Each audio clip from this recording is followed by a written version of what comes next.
saya suka tengok YB punya skin tu. Dia ada rahsia ke macam mana dia maintain licin, kedutan pun very minimal. Rahsia kecantikan rahsia tu. kecantikan. Be happy. Be happy. InsyaAllah. Bagi saya kadang-kadang Allahuakbar, ada orang cara berbeza lah macam mana dia nak berhadapan dengan stres. Saya ni formulanya I choose my battle. I choose my battle tu tak ada, memang masalah banyak link, tapi kita kena tahu mana satu yang kita nak bagi tumpuan. Kalau kita nak tengok semua benda itu dan kita nak menyelesaikan semua, nobody can do that. So kita kena cari apa ya sebenarnya yang kita, as I said lah, we choose our battle. Dan keduanya saya rasa kita kena have a good people around us. Jadi walaupun dia pun satu terapi juga. Kalau nak marah, kita marah orang yang memang tahu kenapa kita marah, kan? Contohnya macam saya adalah rakan-rakan supporl saya. Jadi tempat untuk saya marah ke contohnya, kan? Ataupun officers yang faham lah macam mana saya. Because dia orang tahu karakter saya kalau saya marah, saya bukan marah hanya untuk marah, tetapi marah dengan sebab untuk memperbaiki keadaan dan sebagainya. Bertempat lah. Kemudian satu lagi yang mungkin saya rasa macam tu tadilah, be happy lah. Be happy. Kemudian saya alhamdulillah, again, kalau ada masalah, saya tak suka menunjukkan kesedihan saya kepada orang yang terdekat dengan saya. So I always turn to Allah. So itu sebenarnya membantu kita untuk zikrullah, ingat Allah. Dan again, macam saya sebut, bila kita berada di sini, is something that Allah wants us to be there. So itu menyejukkan hati kita, walaupun kita berdepan dengan pelbagai, tapi kita rasa Allah tahu kita boleh. Kita kena yakin yang itu Allah tahu kita boleh dan kita boleh ke depan lagi. Of course, zikir, wuduk tu biasalah. Maksudnya saya kalau boleh lah, memang saya menjaga wuduk tu, makanan. Nah itu supplements lah, of course. Dr. Zaria Mustafa ni sebenarnya kita lebih mesra panggil dia dengan panggilan Dr. Z. Dan beliau seorang yang sangat lemah lembut tapi sangat tegas. Okey, sebenarnya tegas dalam lembut. Jarang orang boleh buat macam tu. Dan beliau sangat firm dengan apa juga keputusan yang beliau buat, dan beliau juga seorang yang sangat observation. Dia sentiasa menilai daripada setiap angle. Tidak membuat keputusan terburu-buru dan tak pernah buat keputusan dalam keadaan marah.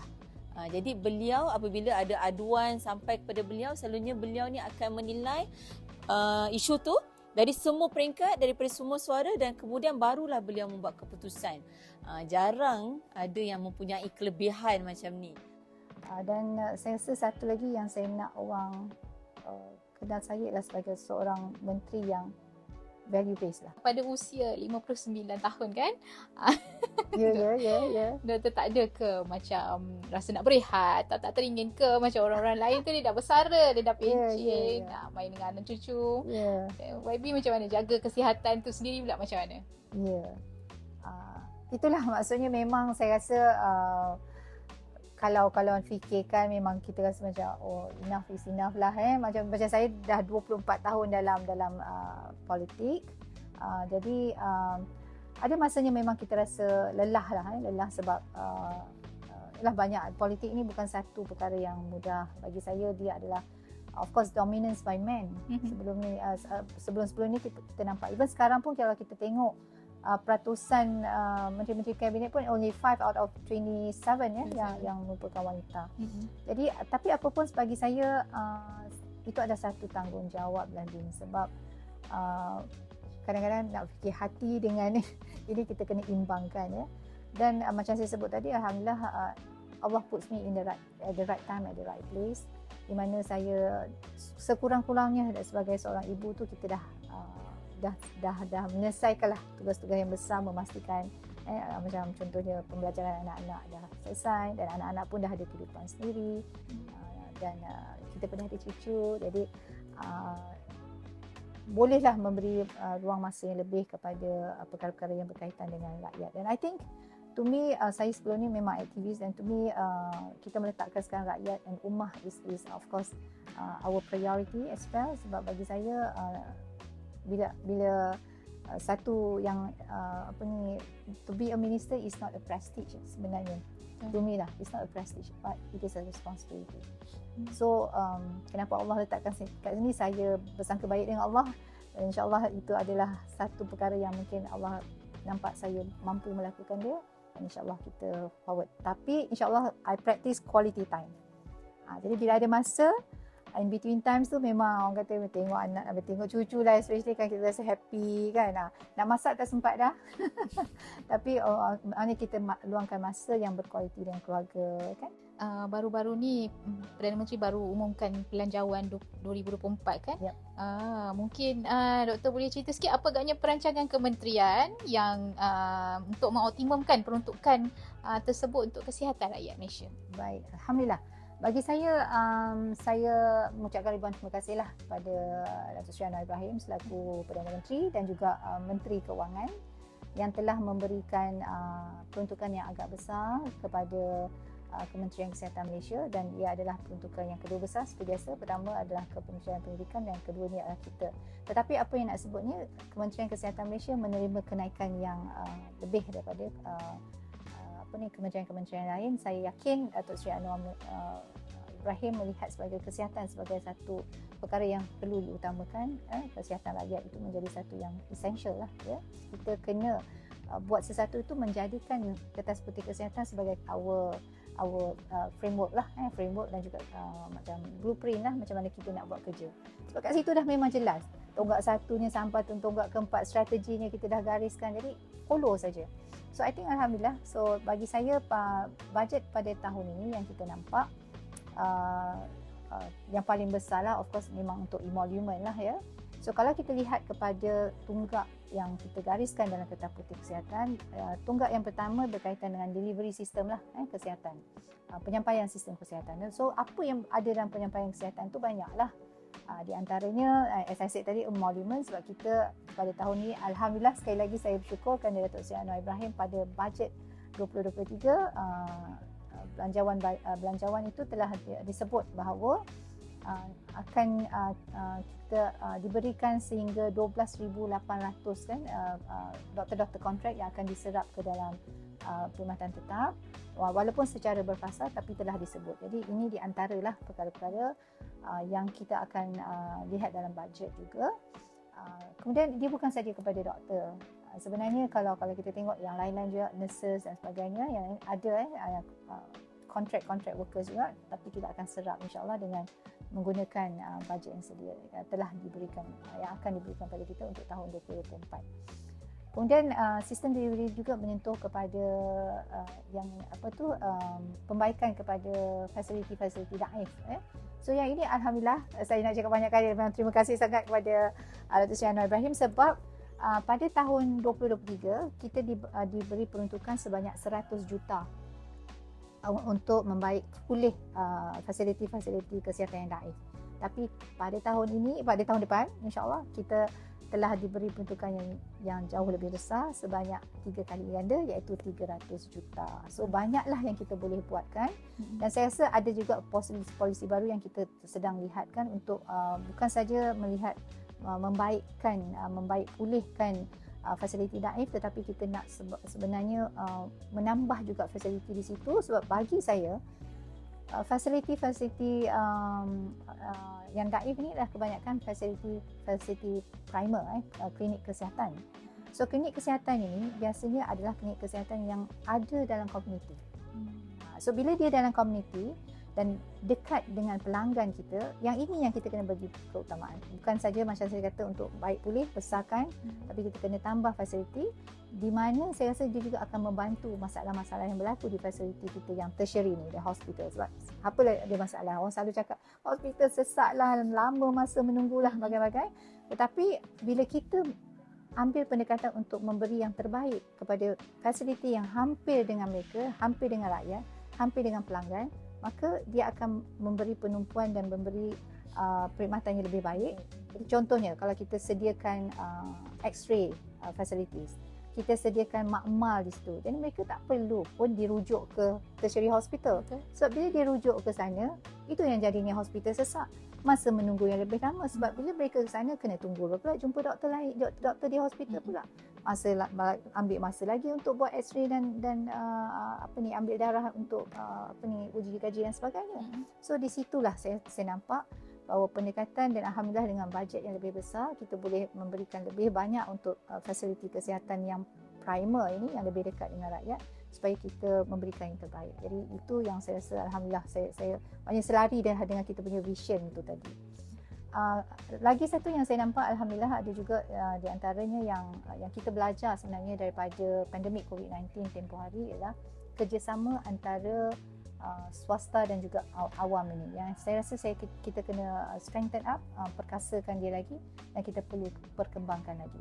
Jadi alhamdulillah kita juga telah diberi bajet untuk kita memperkasakan hubungan kita dengan swasta, di mana mungkin di antaranya lah, bukan mungkin lah, di antaranya ialah contohnya kalau mereka mempunyai fasiliti yang lebih baik, contohnya untuk rawatan kanser for example, biasanya swasta dia ada, kita pun ada, tapi sebab kita rakyat ramai, kita awam ni kita cover 70% dah daripada perkhidmatan. Swasta about 30% only. So jadi ramai, kita punya itu yang jadinya masa menunggu lama. Jadi kalau ada bajet yang sebegini, kita boleh outsource, maksudnya mereka perlukan rawatan yang lebih cepat dan kita boleh outsource kepada swasta untuk melakukannya. Dia bukan saja rawatan tapi mungkin juga diagnosis. Diagnosis macam contoh mereka ada mungkin fasiliti-fasiliti yang lebih berteknologi tinggi dan boleh memberi jawapan ataupun bila diagnose tu dia lebih tepat dan sebagainya, dan kita boleh outsource juga kepada perkara macam tu, di samping dia memendekkan masa untuk patient menunggu. Sebab selalu orang kata nak buat MRI pun lama kan, sebab berbulan-bulan. So this is where we can use the money untuk kita outsource kepada pihak swasta dan baik untuk patient juga. So these are the thing, I think banyak lagi sebenarnya, sebab alhamdulillah bajet tu besar. Banyak lagi ruang-ruang yang kita boleh lihat lah. Dan itu juga yang saya nampak, macam contoh di antara perkara yang kita dah buat sebelum ini, which is kita memperkenalkan, again masuk dalam kategori PPP lah, maksudnya public private partnership ini ialah SPM, Skim Perubatan Madani.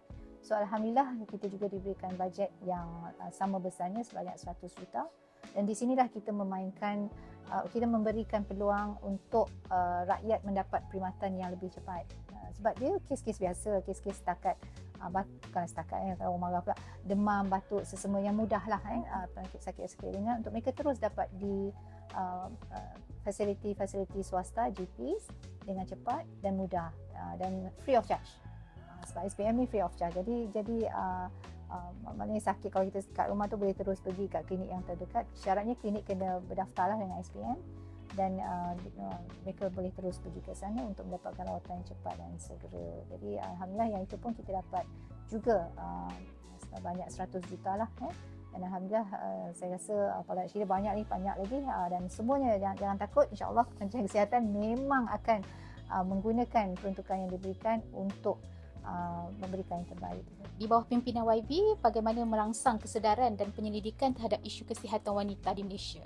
Baik, sebelum saya menjawab kepada tu Lin, kalau kita kena tengok seperti yang saya sebut awal tadilah, kita bila Lady Minister ni dia tengok dari perspektif yang berbeza. Apa yang dekat di hati seorang wanita? Anak-anak of course kan, yang keduanya of course wanita itu sendiri. Jadi saya melihat ketika maksudnya isu-isu yang berkaitan dengan anak-anak dalam kesihatan ni, begitu juga wanita ni memang banyaklah, ya. Jadi saya memberi penumpuan terhadap isu itu. Contohnya saya bagi ni sekarang ni kita dalam sambutan Hari Mental Sedunia kan. Saya juga dah ada sebut tadi dalam tadi kita ada program berkaitan dengan kesihatan mental ni. Dan ada satu perkara yang saya lihatlah dalam selepas daripada pandemik COVID-19 ni, isu kesihatan mental ini prevalence dan kejadiannya semakin meningkat kepada golongan-golongan anak-anak ni, anak-anak dan juga remaja. Sehingga kita di Kementerian Kesihatan pun kita ada satu unit khas yang dipanggil kesihatan mental untuk child psychiatric unit lah, ya.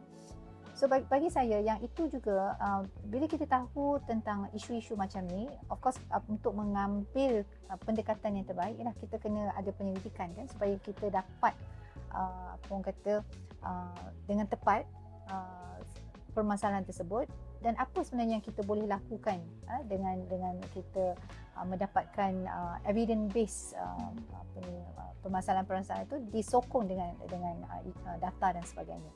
So di sinilah saya sebenarnya menggalakkan dalam Kementerian Kesihatan untuk sentiasa sebelum kita datang kepada penyelesaian itu, kita kena ada data, kita kena ada mapping.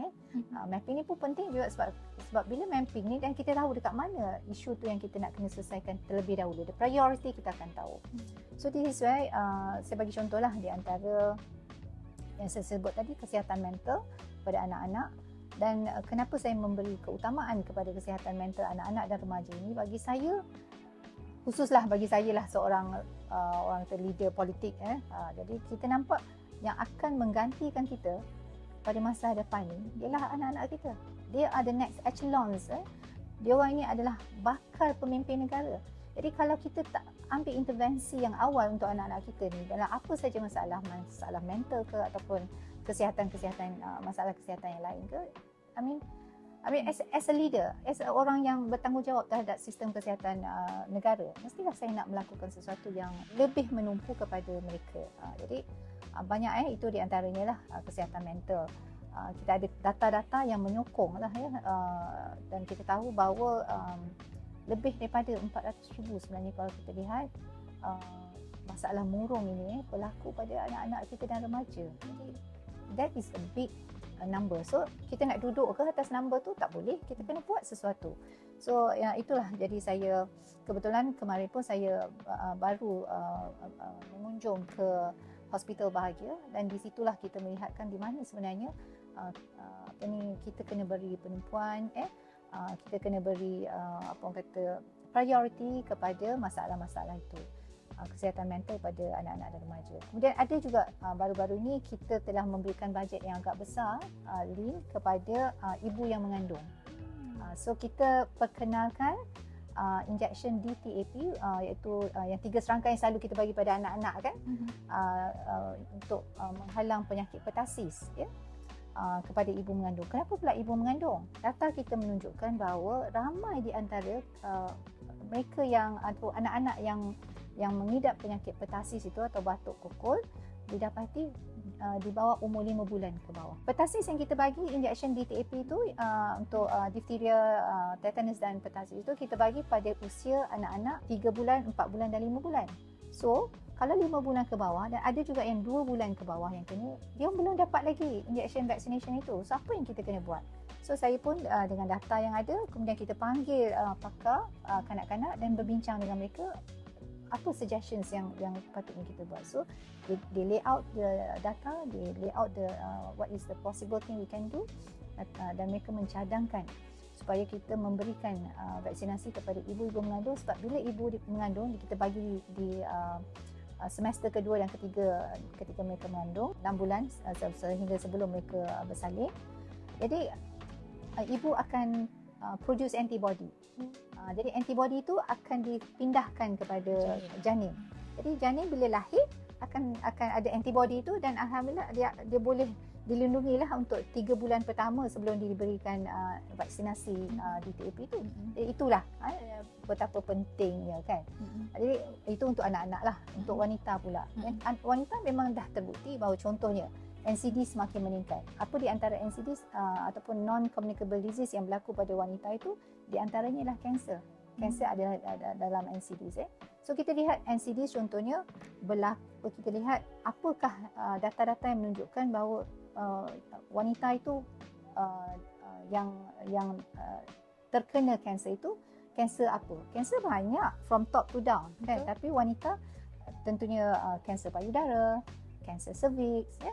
ada juga kanser kolorektal juga. Dan kita juga ada melihat wanita-wanita yang terkena kanser paru-paru yang selalunya dikaitkan dengan rokok.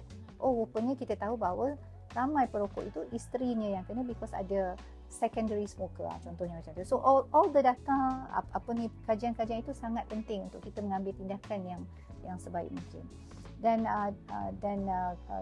banyaklah di antara perkara-perkara ini yang juga apabila kita melakukan penyelidikan dan kita ada pembacaan dan juga daripada luar, negara-negara luar juga memberikan dia punya input, dan kita boleh melihat bahawa inilah perkara-perkara yang kita kena selesaikan sebab dia menjadi keutamaan. Wanita kita terkesan sebab apa, dan mungkin dari sudut pemakanan, mungkin dari sudut cara hidup dan sebagainya, itu pun perlu kepada kajian dan sebagainya. So I think this is where pentingnya kita perlu kepada evidence based studies dan data supaya kita dapat memberi solusi yang tepatlah kepada permasalahan-permasalahan dalam bukan sahaja Kementerian Kesihatan tapi Kementerian Kesihatan dan saya pelajari sekarang lah, insyaAllah.